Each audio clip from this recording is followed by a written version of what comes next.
Hi, AJ Hartley here, novelist, Shakespeare professor, fan of Japanese music in general, and Atarashii Gakko in particular. We have a new song, and it's for Halloween. How perfect is that?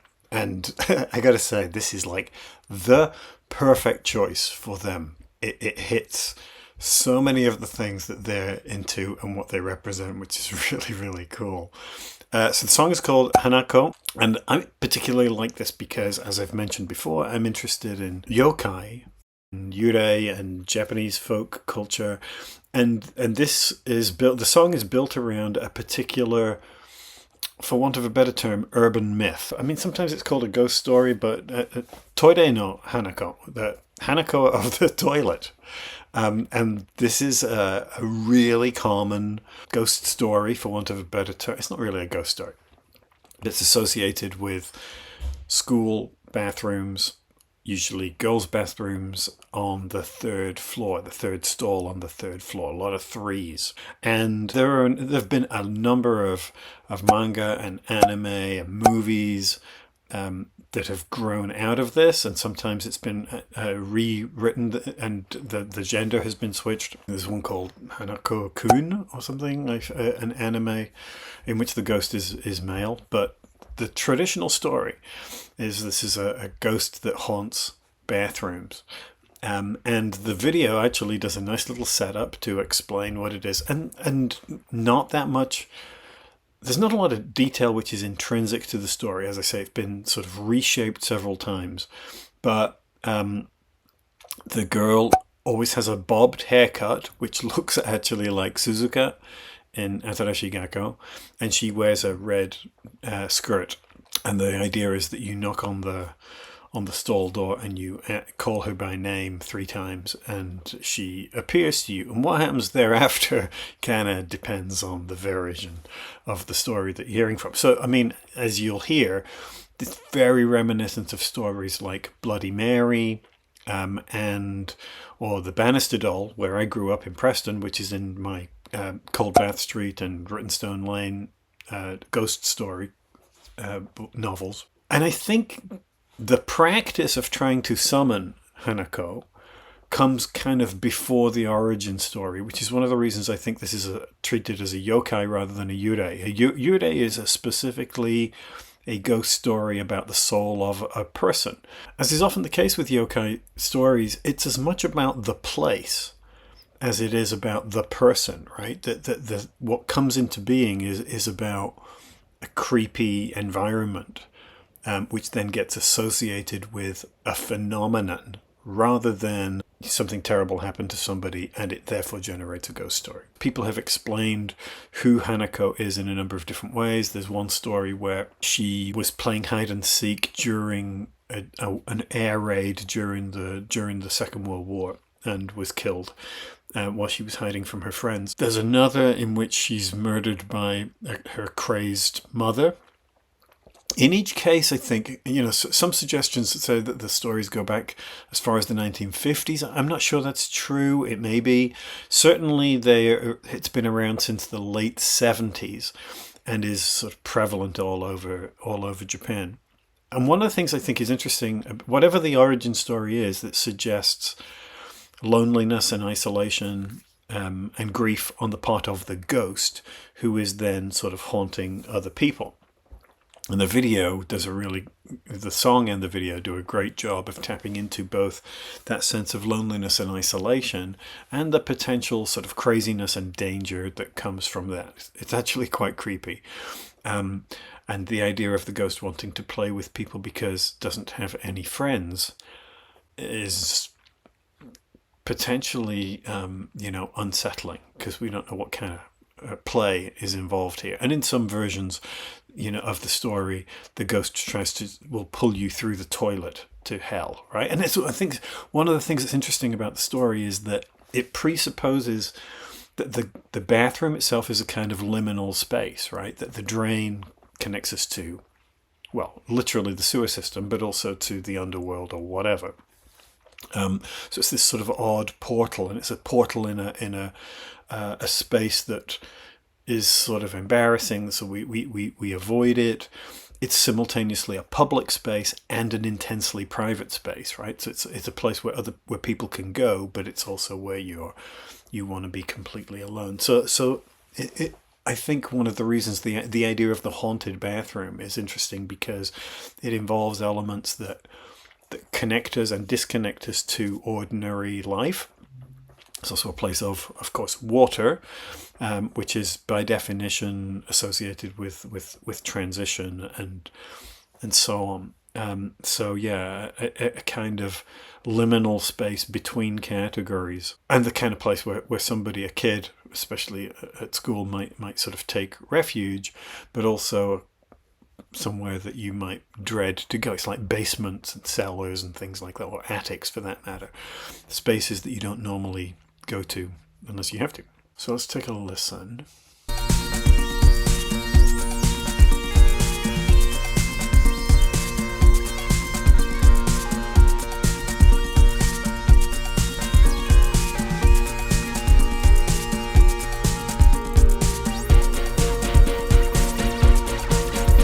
In terms of what they write on the blackboard, that's pretty much the core elements of the story. Everything else that has been added, and you'll see a lot of people giving you the true story of the Hanako legend. And for the most part, these things are made up. They're superimposed on top of the practice.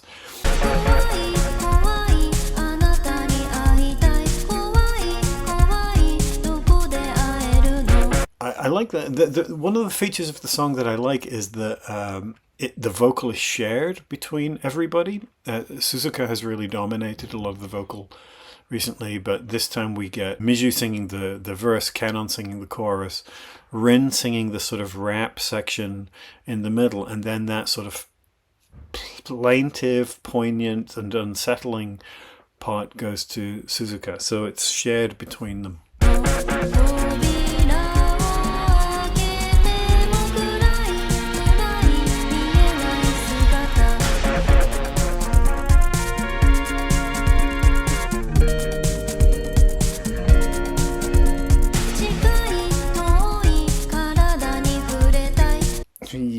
Yeah, so one of the things I like about the choreography in this video is the way that they manage to sort of suggest a lot of the sort of standard tropes of the way that Japanese ghosts are represented. The stiffness, the puppetry, the sort of the limp hands, the way that the feet sort of hover above the ground as if the thing's drifting, you know.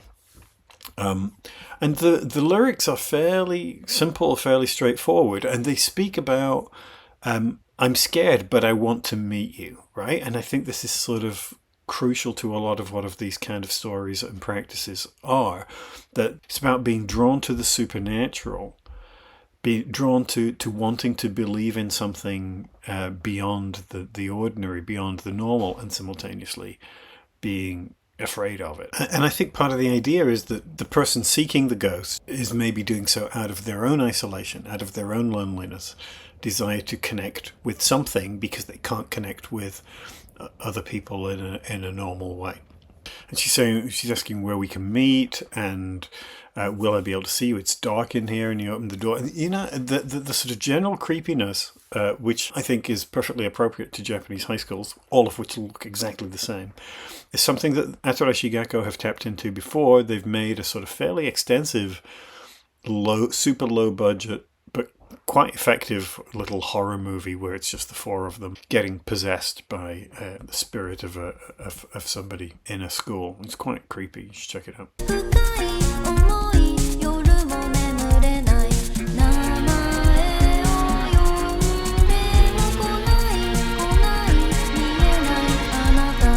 So she sings about these intense feelings and being distressed at night and wanting to sort of connect. And again, I think it suggests that on the part of the person, there's a sense of isolation and separateness and sadness, which is part of what motivates you to go looking for the ghost in the first place, right? That desire for something to make you special.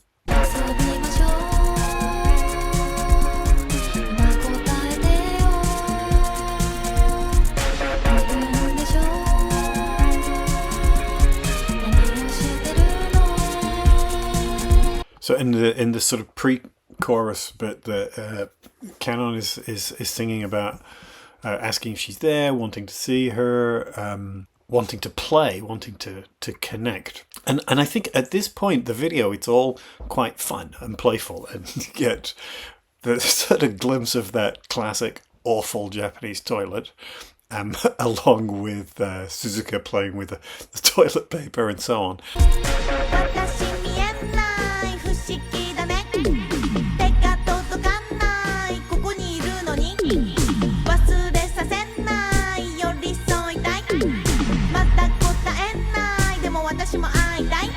And then the video shifts and it starts to get a little darker.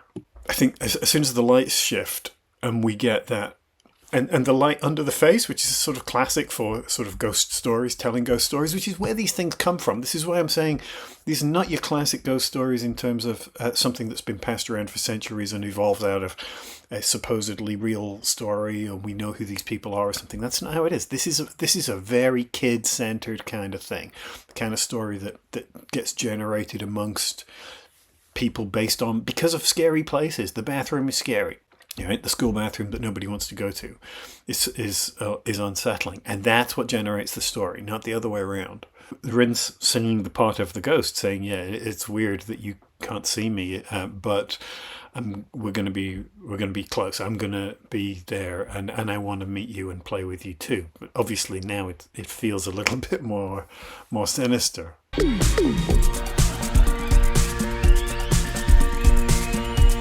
And I think, the moment we see the sort of little splash of blood on the bathroom wall, that gives us a sense that things have got a little darker. So even as we're cutting between them, preening, doing their hair in front of the mirror and so on, we get this sense that there's something a little more sinister going on.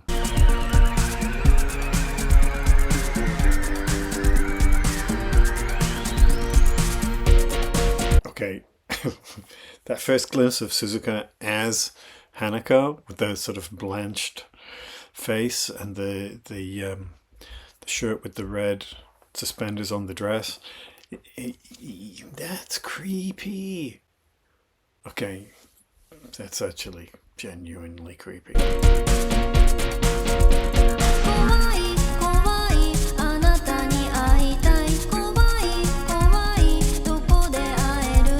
I should say, incidentally, that kawaii is this very important Japanese lesson. Kawaii means scared or scary, as opposed to kawaii, which, of course, everybody knows means cute. Do not confuse them. I once told a young Japanese couple that their baby was terrifying. You don't want to do that.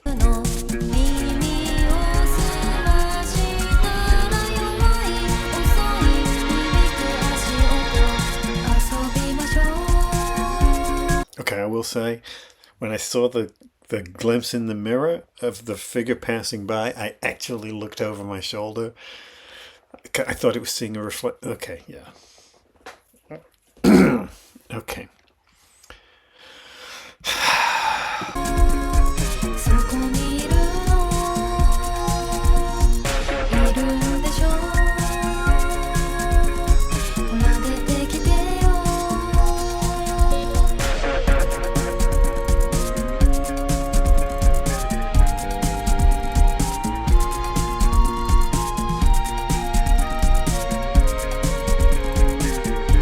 Yeah, and the door, and calling 3 times, and then the song shifts.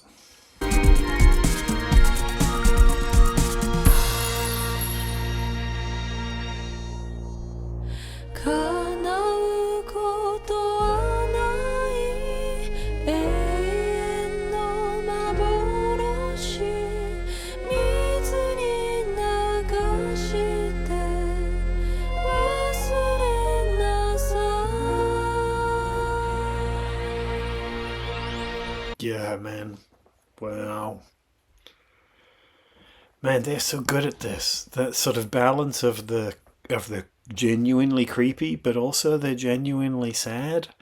Which reminds me a little bit of that little moment at the end of Dokubana when they talk about, what it is to I've lived my life as a woman. I'm going to die as a woman, and that's okay. But painfully sad, and there's something similar here in that moment. Never to be realized, an eternal illusion, wash it away from memory. And I think this is the ghost talking about themselves, right? That they never have the life, the life will never be realized.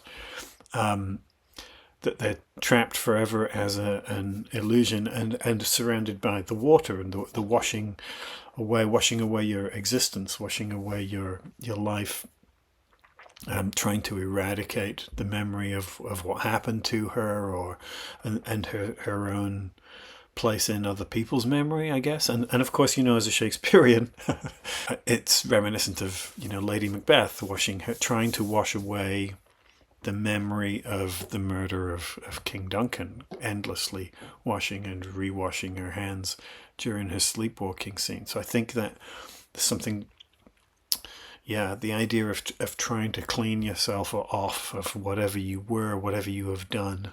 But the poignancy of this is actually sort of, just it's sort of fun, and it's creepy and a little bit scary. And then that moment, and it's like, wow, there's like a heart to this as well. It's actually quite sad.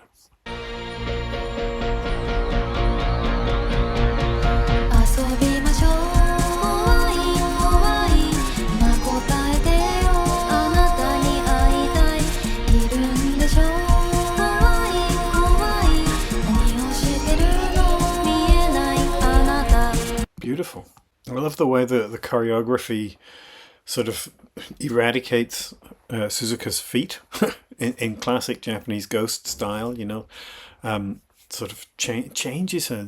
I think one of the things that these guys are really good at in terms of their physicality is that you get this real sense of character and mode. They switch out of their normal presentation. Most Japanese dance vocal groups cannot do this. These guys can actually move. I've said this before, but if you watch any of their I think it's particularly evident in their practice videos when you watch them in the studio, and they're trained dancers. They're not just doing steps. It's not just choreography. You can see it in their bodies that there's simultaneously an elegance and a precision which very few other Japanese dance artists, I think, can match.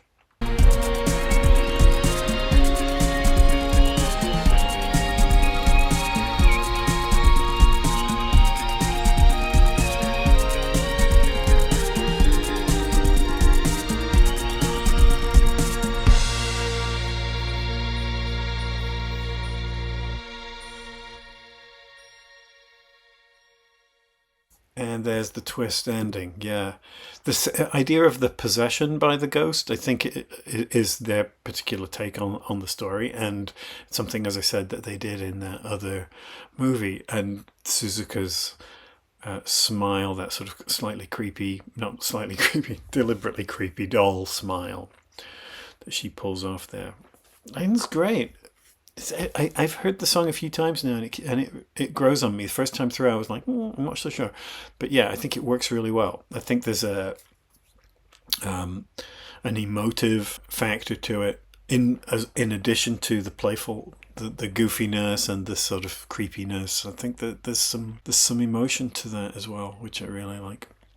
Man, these guys keep just knocking it out of the park, and they're so smart, right? The way that they're doing this simultaneously with a lyric video in Japanese and English, mostly in kana rather than kanji, so that the Japanese is readable to people like me, who don't have a lot of kanji, frankly. But also that stuff on the blackboard at the beginning, setting out the story to explain where it comes from. They're so smart at taking elements of their own culture and then making it sort of globally consumable while holding on to it and spinning it in their own ways. I think it's really clever, and I think they're really good. All right, that's it. I will talk to you soon. In the meantime, like, comment, subscribe, check out my Patreon page, buy a book, blah, blah, blah, the usual. And happy Halloween. Bye.